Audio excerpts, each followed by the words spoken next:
If you want to pay with your Google Pixel Watch 3, first of all, you have to be sure that you turn on NFC in the settings. So you will have to go for settings, then you will have to go for connectivity and go for NFC, which is located right here. Be sure that you turn it on.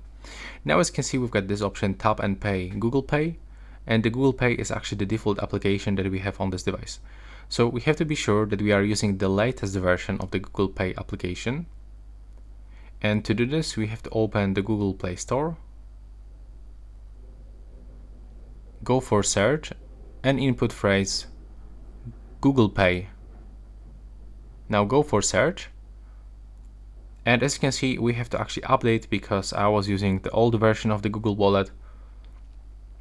And after the download will be finished, we will be simply able to open the Google Wallet on our device, on our Google Pixel Watch 3, and add our payment card.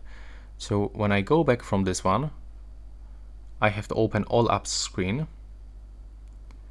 And the Google Wallet is visible right here. So when I'm going to open it right now, we have to actually set the lock screen to use this. So let's get, for example, this simple PIN code.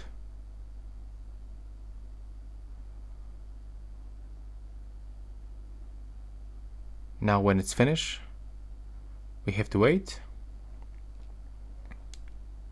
We have to open this Google Wallet one more time.